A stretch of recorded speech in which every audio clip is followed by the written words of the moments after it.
आप और राइडर्स पैदा कर सकते हैं, किसान होने के अधिकार से वंचित मत करिए। माननीय मंत्री जी,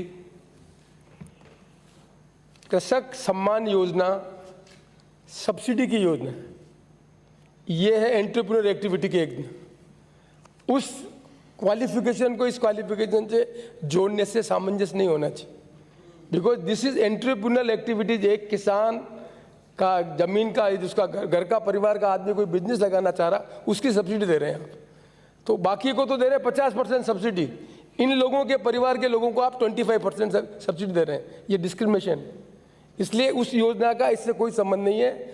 मेरा आपसे निवेदन है, सरकार इस पर गौर करे, इनको भी 50% सब्सिडी का एलिजिबिलिटी होना चाहिए। इसका कोई संबंध किसान समाज निधि से नहीं है, क्योंकि आप एक एमएलए है, उस एमएलए की ज़मीन है, उस ज़मीन के उसके लड़के हैं, उसके लड़के की ज़मीन खाते में नहीं है और लगाना चाहता है प्रोसेसिंग यूनिट, आप उसको डिप्राइव कर रहे हो, 25% देंगे और दूसरे आदमी उसको 50% सब्सिडी देंगे।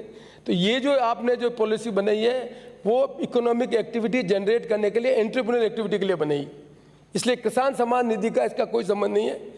मेरा आपसे निवेदन है कि इस पर गंभीरता से सोचें, दोनों चीज़ों को इक्वेट नहीं करें, इनको बिल्कुल इससे अलग निकालें और सारे इररेस्पेक्टिव ऑफ दिस, वेदर वो किसान एमएलए है, प्रमुख है या नहीं है, यदि वो एंटरप्रेन्योर एक्टिविटी करना चाहता है तो उसे 50% सब्सिडी मिलनी चाहिए। ये डिस्क्रिमिनेशन नहीं होना चाहिए। ऐसा है कि ये तो मोटे तौर पर भारत सरकार की जो गाइडलाइन थी उसके मैं सॉरी, आप बैठे प्लीज। भारत सरकार की गाइडलाइंस नहीं है, एक में बैठे आप।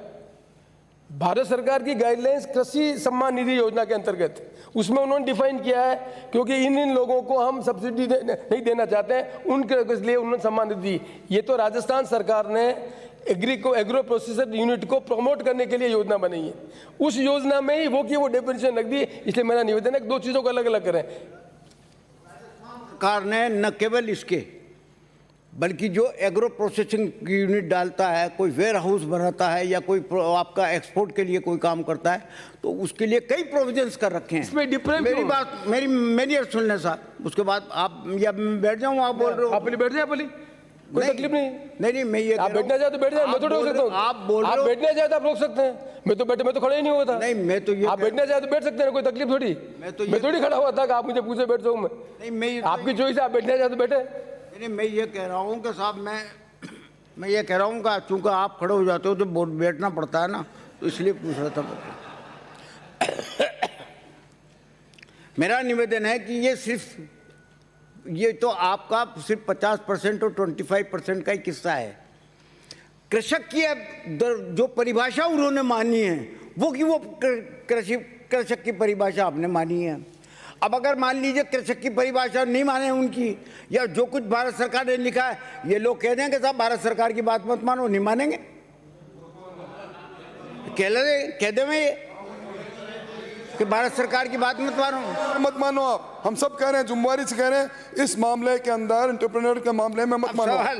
अब सवाल ये आता है कि जहां तक इस बात के लिए, तो जो एग्रो इंडस्ट्रीज के लिए जाना चाहता है, प्रमोशन के लिए जाना चाहता है, वेयर हाउसेस के लिए जाना चाहता है, उनके लिए तो राजस्थान सरकार ने इतना प्रोविजन किया है कि उनको 50% पे तो जमीन मिलेगी, उनको जो है लैंड यूज के चार्जेस नहीं लिए जाएंगे, भवन निर्माण के कार्य चार्जेस नहीं लिए जाएंगे, लीज मनी जो है माफ कर दी गई। ये सारी की सारी प्रोविजन किसने की? भारत सरकार ने नहीं की, राजस्थान सरकार ने की है कृषक के लिए।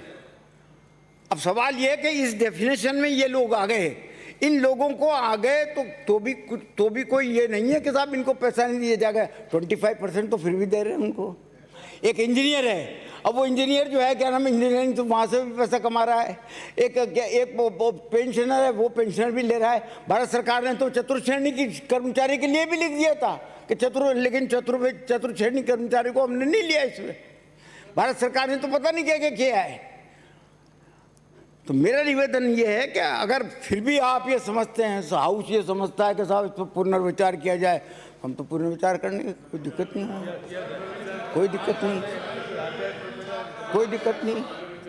हाँ, माननीय मंत्री जी, आपका क्या आदेश है? आप तो ये फरमा दो ना। आप बैठो तो 2 मिनट आदेश देता हूँ मैं। हाँ तो मैं बैठ जाता हूँ। माने बैठे, मान से बैठे प्लीज, माने बैठे, रोहित बैठे प्लीज बैठे।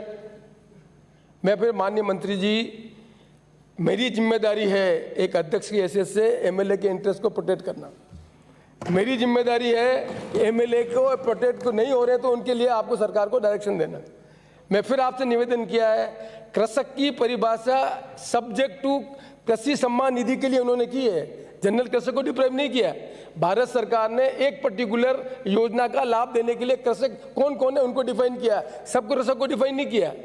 मेरा आपसे निवेदन है, सरकार को मैं निर्देश देना चाहता हूं, सरकार को मैं निर्देश देना चाहता हूं कि सरकार कृषक की ये परिभाषा जो कृषि सम्मान योजना को इसके बराबर मानिए, इसको डिलीट करे और जो भी राजस्थान में जिस तरह के जो आदमी है उनको 50% सब्सिडी दूसरी तरह की मिल रही है, वैसी सब्सिडी सबको मिलनी चाहिए।